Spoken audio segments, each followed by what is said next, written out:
Baker befriended John Henrik Clarke, a future scholar and activist, Pauli Murray, a future writer and civil rights lawyer, and others who became lifelong friends. The Harlem Renaissance influenced her thoughts and teachings. She advocated widespread, local action as a means of social change. Her emphasis on a grassroots approach to the struggle for equal rights influenced the growth and success of the civil rights movement of the mid-20th century.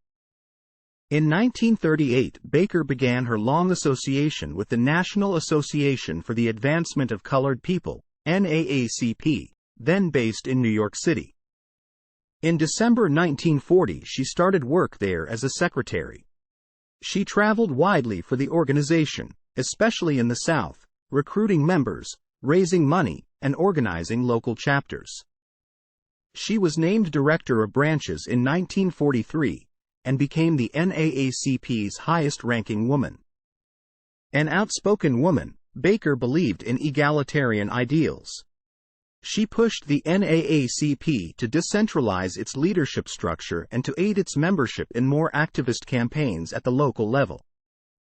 Baker believed that the strength of an organization grew from the bottom up, not the top down. She believed that the branch's work was the NAACP's lifeblood. Baker despised elitism and placed her confidence in many. She believed that the bedrock of any social change organization is not its leader's eloquence or credentials, but the commitment and hard work of the rank-and-file membership and their willingness and ability to engage in discussion, debate, and decision-making. She especially stressed the importance of young people and women in the organization. While traveling throughout the South on the NAACP's behalf, Baker met hundreds of black people, establishing lasting relationships with them. She slept in their homes, ate at their tables, spoke in their churches, and earned their trust. She wrote thank you notes and expressed her gratitude to the people she met. This personalized approach was one important aspect of Baker's effectiveness in recruiting more NAACP members. She formed a network of people in the South who would be important in the continued fight for civil rights. Whereas some Northern organizers tended to talk down to rural Southerners, Baker's ability to treat everyone with respect helped her in recruiting. Baker fought to make the NAACP more democratic. She tried to find a balance between voicing her concerns and maintaining a unified front. Between 1944 and 1946, Baker directed leadership conferences in several major cities, such as Chicago and Atlanta. She got top officials to deliver lectures, offer welcoming remarks, and conduct workshops. In 1946, Baker took in her niece Jackie, whose mother was unable to care for her.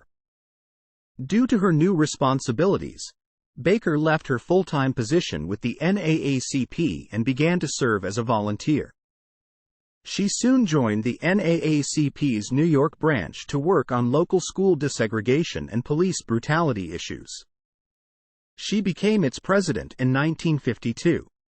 In this role, she supervised the field secretaries and coordinated the national office's work with local groups. Baker's top priority was to lessen the organization's bureaucracy and give women more power in the organization. This included reducing Walter Francis White's dominating role as executive secretary. Baker believed the program should be primarily channeled not through White and the national office, but through the people in the field. She lobbied to reduce the rigid hierarchy, place more power in the hands of capable local leaders, and give local branches greater responsibility and autonomy. In 1953, she resigned from the presidency to run for the New York City Council on the Liberal Party ticket, but was unsuccessful.